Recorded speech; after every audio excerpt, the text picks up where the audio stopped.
아멘. 창세기 46장입니다. 46장 28절부터 있는 말씀 보도록 하겠습니다.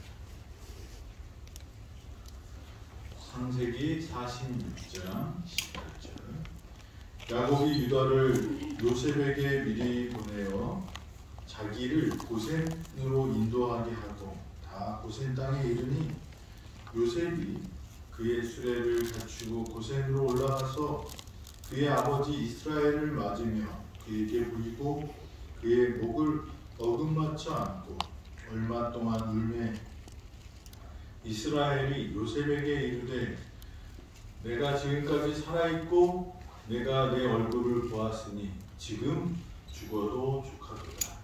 요셉이 그의 형들과 아버지의 가족에게 이르되 내가 올라가서 바로에게 아뢰어 이르기를 가나안 땅에 있던 내 형제들과 내 아버지의 가족이 내게로 왔는데 그들은 목자라 목축하는 사람들이므로 그들의 양과 소와 모든 소유를 이끌러 만나이다 하리니 바로가 당신들을 불러서 너희의 직업이 무엇이냐 묻거든 당신들은 이르기를 주의 종들은 어렸을 때부터 지금까지 목축하는 자들이 온데 우리와 우리 선조가 다 그러하니이다 하소서.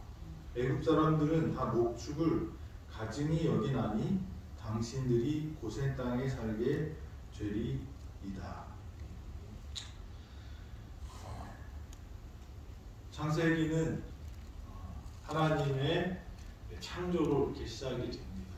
그래서 하나님이 창조하시고 보기에 심히 좋았다고 말씀하시면서 창세기가 시작되지만 창세기의 끝은 요셉의 입관으로 이렇게 마칩니다. 그래서 이게 어떻게 보면 이 지구의 선악간의 대쟁투에서 이 아담과 하와가 지어서 죄와 싸워서 져서 되는 인간의 어떤 인생을 표현한다고 보여줍니다. 그런데 그 중에서 우리가 이 전체 이 창세기의 어떤 흐름이 창조에서 입관으로 맞춰지지만 그 사이에 하나님의 섭리와 또 인도하심 그리고 그 요셉의 입관은 무엇을 위해서 준비하냐면 출애굽을 위해서 이렇게 준비하는 장면이 나옵니다. 그래서 창세기가 어떻게 보면 기쁨으로 시작됐다가 슬픔으로 맞춰지는 듯 보이지만 사실 요셉의 입관의 유언이 뭐냐면 나를 여기서 가나안으로 데리고 가라라는 그런 유언을 남깁니다. 그리고 그것이 요셉이 하나님의 계획에 충실히 알고 있었다는 증거가 여기 46장 34절에 이렇게 나와 있다고 이렇게 보여집니다. 왜냐하면 이제 애굽의 바로에게 요셉이 형제들의 대표들을 모아서 이렇게 갑니다. 근데 바로를 만날 때 형들이 해야 될 말을 알려줘요. 이게 뭐냐면 여기 34절에 보니까 뭐라고 하냐면 우리는 뭐하는 사람들이다? 목축하는 사람들이다. 그래서 우리가 어디에 머물러야 되냐? 고센 땅에 머물러야 합니다. 그 고센 땅은 목축하기에 좋은 땅이었다고 합니다. 근데 이 애굽의 사람들, 이집트 사람들은 뭘 안 좋아해요? 목축. 목가적인 풍경이라고 그러잖아요. 이 목장들에 가면 멋있어 보이잖아요. 대관령 목장 가서 막 사진 찍고 그러잖아요. 사진은 잘 나오는데 거기 진짜 들어가면 어떤 자세? 양들을 이렇게 우리에다 놓고 양들 옆에 가면 냄새가 장난 아니에요.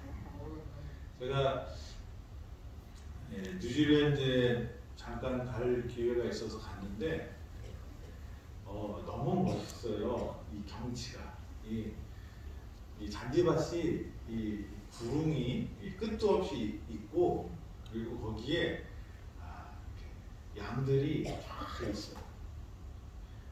뉴질랜드는 사람들보다 양이 훨씬 많은 그런 나라입니다. 그래서 뭐 이렇게 뉴질랜드를 대표하는 관광 상품 중에 팜쇼라는 게 있는데 개머리가 아니라 양머리 개가 쫙 하는 것도 아주 신기하고요. 그리고 그 양이 태어난 새끼 양을 이렇게 품에 안겨주는데 너무 예쁘고 막 마음이 다 벅찬 감동이 오는 그런 걸 이렇게 경험했어요. 근데 그 멋있는 그 초원에 저희가 울타리에 이제 가까이 오면 양에게 이제 먹이를 주는 경험을 하는 그런 코스도 있는데, 그래서 그 울타리를 열고 들어가잖아요. 쥐레밭이에요. 왜 쥐레밭인지 알아요? 이 양들이 있던 데를 가면 그냥 멀리서 볼 때는 퍼라고 멋있는데 가까이 가면 다 이 똥 싸놓고 해갖고요. 냄새도 안 좋고 그렇죠. 그러니까 이 이집트 사람들, 우리나라도 지금 이 소를 키우거나 뭐 양은 안 키우지만 소를 키우거나 이 닭을 키울 때 그 뭐 개사나 우사가 마을에 들어오면 어떻게 해요? 냄새가 난리가 나요. 그리고 땅값도 우사가 있는 집은 그 집값이 쌉니다. 덩치가 좋아도 땅값이 싸요. 왜 그래요? 냄새 나고 이렇게 불편한 부분들이 있어서. 이 애국 사람들은 농사를 짓고 이 목축을 안 하던 정착민들이었고, 그리고 이 떠돌이 유목민들을 별로 평가하지 않고, 그리고 좀 할애했던 모습들을 이렇게 볼 수 있습니다. 그런데 왜 요셉은 힘 있는 사람이었고요. 자기 가족들을 아주 편안한 자리, 어떤 관리직이나 그런 걸 할 수 있게끔 할 수 있는 위치에 있었잖아요. 근데 왜 그렇게 하지 않았을까요? 만약에 유다가 애굽의 관리가 됐어요. 그러면 유다는 어떻게 해야 될까요? 거기서 정주를 해. 머무르면서 살면서 그 사람들을 지도하는 위치가 된다면, 하나님께서 이스라엘을 애굽에 보내신 이유가 뭐예요? 하나님께서 야곱에게 나타나서 말씀하셨어요. 거기서 너희가 큰 민족을 이루는 것이 하나님의 뜻이었어요. 거기가 이 이스라엘, 야곱의 가족들이 영원히 살 곳이 아니고 어디로 가야 되는 거예요? 가나안으로 돌아가야 되는데, 애굽은 그 인큐베이터처럼 좀 보호를 받고 더 강성해져서 가나안에 들어갈 수 있을 그런 준비를 해야 되는 그런 곳입니다. 근데 만약에 요셉처럼 요셉 밑에다가 형들의 높은 자리 하나씩 주고, 그런 권세를 주고, 그리고 어떤 집에서 안주하게 살면 어떻게 될까요? 안 떠나죠. 편하면 어떻게 돼요? 눌러앉죠. 그러니까 이 요셉이 하나님의 계획을 알았어요. 그렇기 때문에 야곱과 그의 가족들이 딱 왔을 때 우리 땅은 어디예요? 애굽 사람들은 거들떠보지도 않는 고센 땅이지만 이 목축하는 사람들에게는 아주 좋은 땅이 고센 땅이에요. 그러니까 거기로 이제 가족들을 인도하고 그 땅을 통해서 그 가족들의 부흥을 해야 합니다. 애굽의 부흥이 아니라 가족들이 더 많이 늘어나는 그것을 원해서 글로 보내게 되는 것입니다. 우리가 살아가면서 우리의 생각, 하나님의 생각과 같으면 좋은데 다를 때가 참 많이 있는 것 같아요. 근데 이 요셉을 통해서 저는 이 깨달은 것 중에 하나가 하나님의 생각은 내 생각과 참 다를 수 있구나라는 생각을 했습니다. 이 요셉이 이렇게까지 고센 땅을 지정하고 왕에게 가서 뭐 다른 거 달라고 하지 말고 그냥 어떻게 해요? 고센에서 목축하게 해달라고 했던 것. 애굽의 많은 금은보화를 얻을 수 있는 어떤 산업을 할 수도 있고 뭐 무기를 만드는 그런 것도 할 수 있고 여러 가지 좋은 산업을 개발할 수 있는 그런 사람들이었지만 그것을 요청하지 않고 뭐예요? 언제든지 떠날 수 있는 다시 가나안으로 갈 수 있는 약속의 땅으로 돌아갈 수 있는 준비를 할 수 있는 그 목축을 하겠다고 하고 거기에 머무른 이유는 요셉은 하나님의 뜻이 무엇인지를 깨달았어요. 아멘. 그 깨달은 것은 처음부터 알았던 것이 아닙니다. 처음에 형들을 찾아갔을 때 내가 형들을 찾아가면 형들이 나를 핍박할 거야. 그리고 간 거 아니에요. 형들의 환영을 받을 줄 알고 갔는데 형들이 요셉을 어떻게 해요? 죽이기로 결심하고 우동에 넣습니다. 그리고 구해주는 줄 알았더니 노예로 팔아버려요. 요셉이 생각했어요? 못했어요? 못했어요. 그런데 요셉에게는 특별한 뭐가 있었어요? 한 가지 생각이 있었어요. 그건 뭐예요?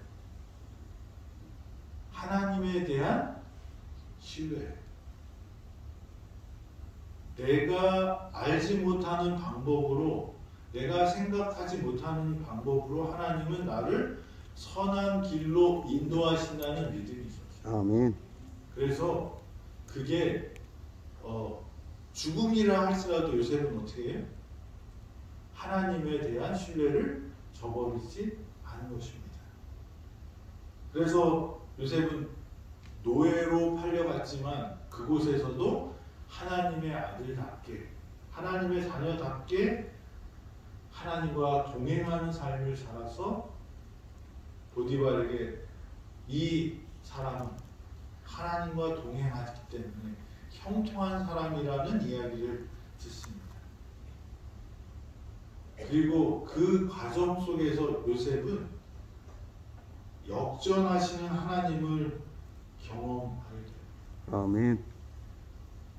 우리가 이 땅에서 무엇을 얻어야 될까요? 좋은 집. 네. 우리 대한민국 사람들은 집에 대한 애착이 엄청 많은 것 같아요. 대통령 선거할 때마다 어떤 문제가 항상 이슈가 뭐예요? 네. 집을 어떻게 해주겠다라는 공약을 엄청 많이 해요. 300만 호를 만들겠다고 그러고 260만 호를 만들겠다고 그러고 지금 서로 합니다. 내가 더 싸게 해줄 수 있다고 그래요. 근데 그게 쉽지 않은가 봐요. 약속한 사람들이 그 대통령에서 물러날 때 보면 집값 잡겠다고 했던 분들이 집값을 잡은 일이 별로 없고 그렇게 만들겠다고 했다가 많이 못 만들고 그런 일들이 일어나. 하지만 우리나라 사람들은 그래서 그 집에 대한 애착이 엄청 강하죠.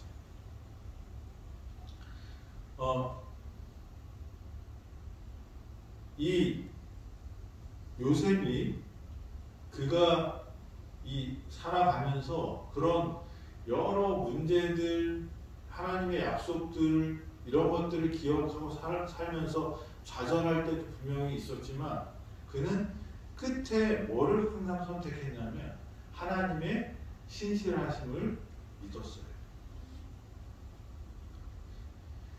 그래서 보디발의 집에서도 어떻게 해요? 하나님과 형통해요. 보디발의 그 부인의 모함에 빠져서 감옥에 가서도 그는 신실했습니다. 그는 어떤 집이나 어떤 자기의 권세나 여기에 집중한 사람이 아니라 하나님의 약속에 집중하고 하나님께 신실하려고 했어요. 그래서 요셉은 이 하나님을 경험하는 인생을 살아서 그의 삶이 하나님께서 역전시켜 주시는 것을 경험하게 됩니다. 그래서 이 요셉은 창세기 45장 5절에는 이렇게 말합니다. 당신들이 나를 이곳에 팔았다고 해서 근심하지 마소서, 한탄하지 마소서. 하나님이 생명을 구원하시려고 나를 당신들보다 먼저 보내셨나이다.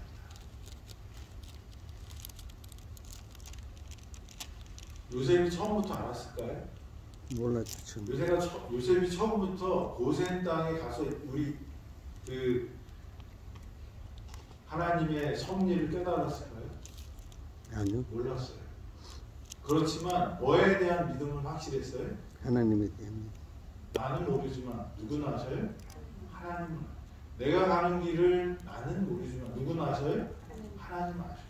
그래서 분명히 하나님은 나를 선한 길로 인도하실 것을 믿고 그 길을 따라가기로 결심하고 어떤 시련이 와도 어떤 유혹이 와도 나는 하나님 앞에 있는 사람이다 라고 생각하고 하나님 앞에 있는 사람처럼 살아갑니다. 그때 하나님은 그에게 하나님의 뜻을 알려주십니다. 왜 네가 보디발의 집에 갔는지, 왜 네가 감옥에 갔는지 언제 갔더니 알았어요. 그걸 바로의 왕궁에 들어가서 총리 대신이 되고 보니까 그 사이에 있었던 모든 게 뭐예요? 학교에 다닌 거예요. 청지기 훈련을 통해서 경제 전문가가 되고, 그리고 감옥에서 이 정치범들과 살다 보니까 뭘 알아요? 정치가 어떤 것인지 알아.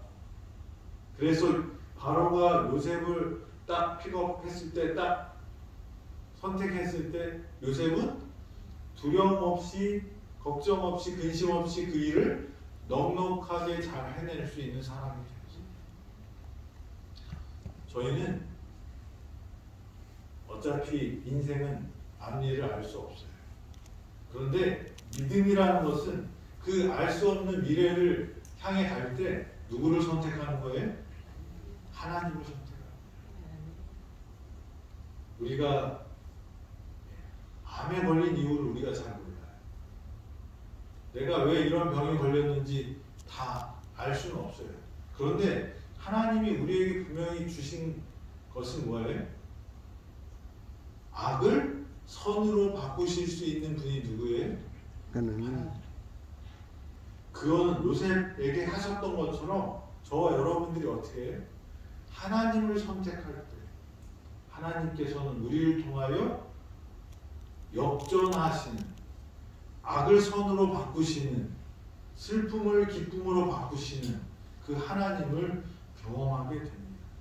아멘. 그것은 뭐가 있어야 됩니까? 우리의 선택과 믿음이 있어야 한다는 것입니다. 요셉이 만약에 그렇게 구원을 받았는데 보디발의 집에 갔는데 노예가 살면서 형들한테 잘할 걸, 형들한테 그때 내가 좀 싹싹하게 했으면 할 걸, 그리고 땅을 치고 후회하고 맨날 울고 그랬으면 요셉에게 하나님께서 이 민족을 구원할 기회가 있었을 거예요. 여러분들이 지금 당하고 있는 그 고난들, 어려움들, 원인이 여러 가지가 있을 수 있어요. 내 잘못된 습관이 될 수 있고, 내 속에 있는 죄 때문에, 내가 다른 사람을 미워하는 그 미움 때문에, 내가 나를 사랑하지 못하기 때문에, 그리고 유전적인 기질 때문에 여러 요인들이 있어요. 환경적인 어떤 나쁜 환경에 노출되어서 살았기 때문에 그런 일이 생길 수가 있어요. 그러면 그것들 환경에 대해서 탓하고 내 잘못된 습관을 왜 그때 그러지 않았을까 한탄하고 그렇게 살면 지금 문제가 해결될까요? 아니요. 화가 나는 것, 분노로 우리가 문제를 해결할 수 없다는 것을 우리는 알면서 자꾸 화를 내요. 근데 요셉은 그러지 않아요. 화에 쪄들어서 사는 게 아니라 그걸 누구한테 다 던져줬어요? 하나님께 던져줬어요. 요셉의 삶을 보면 과거에 매여서 살지 않았어요. 하나님의 뜻을 이루고 믿음으로 하나님의 악을 선으로 바꾸는 이 요셉의 삶은 과거에 매여 있지 않았어요. 슬픔에 매여 있지 않았어요. 분노에 매여 있지 않았어요. 어떻게 했어요? 하나님과 동행했어요. 그래서 그의 삶이 형통했어요. 그래서 보디발이 젊은 나이에 20대 여기 20대 한 명도 없어요. 20대에 그 보디발 집에 모든 뭐를 맡겨요? 재산을 다 맡겨요. 누구만 건들지 말라? 자기 부인만 건들지 말고 나머지는 다 내가 다 너한테 맡길게. 감옥에 가서도 똑같이 해요. 감옥에 가서 보디발에게 그렇게 충성했는데 어떻게 나를 이렇게 대우해? 뭐가 있어요? 원망과 분노가 있을 수 있어요. 그런데 나중에 요셉이 어떤 성품인지를 누가 잘 알았을까요? 보디발이 잘 알았어요. 보디발이 나중에 요셉이 총리가 됐을 때 이 왕의 근위대장, 경호대장 이 보디발이 어떤 역할을 했을까요? 시기와 질투가 있어서 어떤 암투가 생기려고 그럴 때 왕을 딱 붙들어 줄 수 있는 사람이 누구예요? 보디발. 왕의 생명을 맡은 근위대장입니다. 요셉에 대해서 안 좋은 소리가 막 들릴 때 근위대장 옆에서 한마디 딱 해요. 제가 그 전에 우리 노예를 데리고 있었는데 절대로 그러는 사람 아니에요. 왜요? 보디발이 경험했어요. 보디발의 아내가 실수한 것, 잘못한 것을 덮기 위해서 요셉을 감옥에 넣었지만 보디발은 누구를 더 신뢰했어요? 요셉. 요셉을 신뢰했어요. 왜요? 요셉은 형통한 사람이었어요. 선하게 살았죠. 하나님 앞에서 살고 하나님과 형통한 사람인 것, 하나님과 함께하는 형통한 사람인 것을 알았기 때문에 그리고 그가 뭐하지 않는 사람이라는 것을 알았어요. 불평과 불만과 원망과 그 다음에 탓하는 마음 없이 앞으로 갈 줄 아는 사람인 것을 보디발은 알았어요. 그래서 보디발이 감옥에 넣었잖아요. 그래서 복권이 된 게 아니라 보디발보다 더 높은 위치가 됐으면 보디발도 뭘 걱정해야 돼요? 자기의 잘못을 걱정해야 되는데 보디발은 어떤 역할을 해요? 후견인 역할을 해요. 요셉의 후견.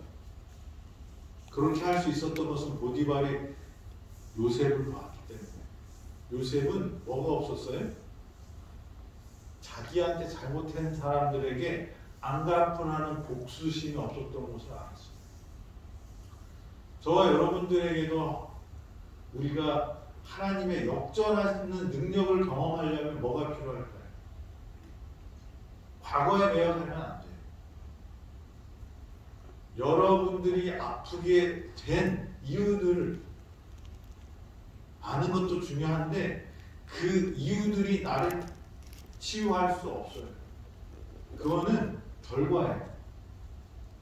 여기 요셉은 과거에 매여 있지 않고 과거의 분노에 매여 있지 않고 복수심에 사로잡히지 않고 어떻게 해요? 하나님의 뜻이 무엇인지를 계속 탐구하면서 가요. 그래서 이 고센 땅이 다시 어디로 돌아갈 수 있는 아주 최적의 장소인 것을 알았어요. 가나안으로 다시 돌아갈 수 있는. 우리 가족들이 민족을 이루어서 나라를 이루어서 어디로 다시 출애굽해서 가나안으로 갈 수 있는 최적의 장소가 이 고센 땅인 것을 요셉은 알았어요. 그래서 왕에게 형들을 연습을 시켜서 보내. 쓸모없는 땅 왕을 위해서 우리가 여기서 목축을 해줄 테니 우리 여기에 주게 하라. 왕은 더 좋은 땅을 주려고 했지만 거기가 좋다니까 어떻게 해요? 거기를 줘요. 그리고 그 땅은 어디로 돌아가기에 적당한 땅이었어요?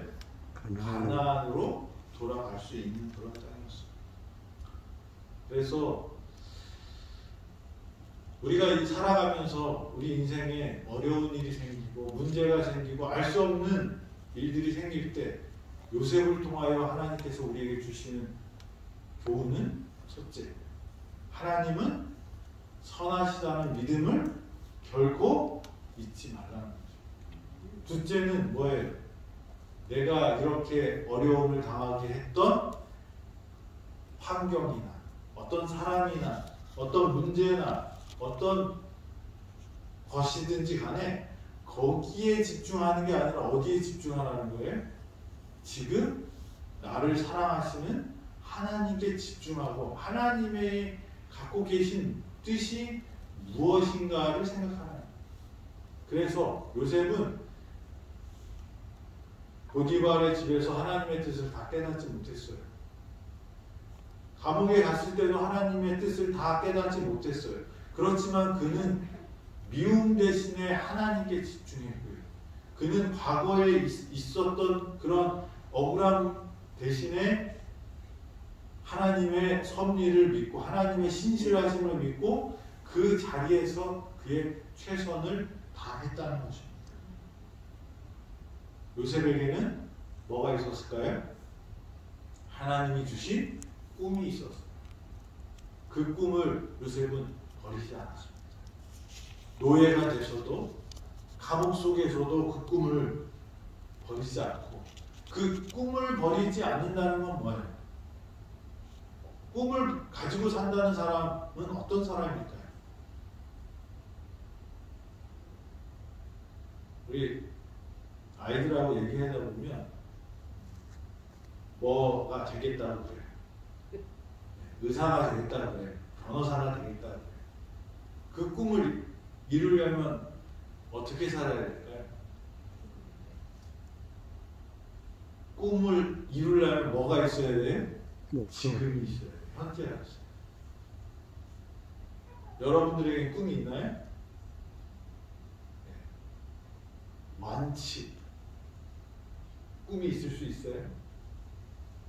어떤 여러 꿈들이 있어요. 근데 그 하나님이 주신 꿈을 이루려면 항상 하나님은 어디에 집중하라고 말씀하시냐면, 나는 언젠가 someday, 언젠가 꿈을 이룰 거야. 꿈에 집중하는 게 아니고요. 어디에 집중해야 돼? 오늘, 지금에 집중해야 돼. 여러분들 다 꿈이 있으실 거예요. 그러면 그 꿈을 이루기 위해서는 요셉은 어디에 살았어요? 그 자리, 지금에 살았다는 거죠. 오늘을 사셔야 돼요. 오늘 한 걸음 걸으셔야 돼요. 예, 우리 완치되시거나 이 병에서 노임을 받은 분들의 간증을 들어보면 저기 깔딱고개 올라가지도 못했었는데 뭐예요? 한 걸음, 두 걸음, 세 걸음, 깔딱고개 1km, 2.5km 그 간증들을 제가 들었어요. 그 원리가 뭐예요? 지금 한 걸음을 뛰는 거예요. 하나님의 음성에 한 가지라도 지금 순종하는 거예요. 오늘을 사셔야 돼요. 그게 꿈을 이루는 사람, 이 요셉의 삶이었습니다. 그래서 요셉은 하나님의 계획을 이해하지 못했을지라도 하나님의 말씀에 그날 순종했을 때 나중에 요셉은 그 꿈을 어떻게 이루어졌는지를 알 수 있는 그런 하나님과 마음이 통한 사람, 꿈을 이룬 사람이 되었다는 것입니다. 저와 여러분들이 요셉과 같이 하나님의 뜻을 다 이해하지 못한다 할지라도 어떻게 해요? 오늘을 살아가면서 하나님의 섭리에 순종하면서 살아가면 요셉이 어디 있을 때 그 왜 노예가 됐고 왜 감옥에 갇혔는지 이해할 수 있는 그 섭리를 깨닫는 사람이 되었어요. 우리가 다 요셉처럼 우리 죽을 때까지 하나님의 섭리를 깨닫지 못한다 할지라도 어디 가면요? 오늘을 충실히 살면 하나님께서 우리에게 뭘 주셔요? 하늘을 주셔요. 그때는 우리가 하나님의 뜻이 지금은 희미하게 보이지만 하늘에 가면 어떻게 보인다고요? 네. 거울을 보는 듯이. 청동 거울이 아니고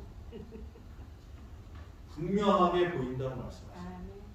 저와 여러분들이 그런 하나님의 섭리를 깨닫는 오늘을 사는 사람, 하나님을 선택하는 사람, 하나님을 경험하는 사람이 되기를 바랍니다.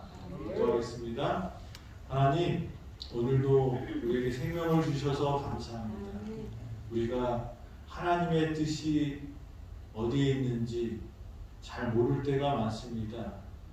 이 고난이, 이 슬픔이, 이 아픔이 왜 나에게 닥쳤는지 잘 알지 못하지만 하나님은 선하시고 하나님의 선하신 그 뜻대로 우리가 오늘을 선택하고 순종한다면 우리에게 주신 꿈을 하나님께서 이루어 주시겠다고 약속하셨사오니 아버지 오늘 불평 없이 불만 없이 분노 없이 미움 없이 오늘을 주님께 충성하는 당신의 자녀 되어서 꿈을 이루는 요셉과 같은 하나님의 능력을 경험한 행복한 사람 되도록 축복하여 주시옵소서. 오늘 하루도 주 안에서 한 걸음 한 걸음 전진하는 우리 모든 성도 되기를 예수 그리스도의 이름으로 기도드립니다. 아멘.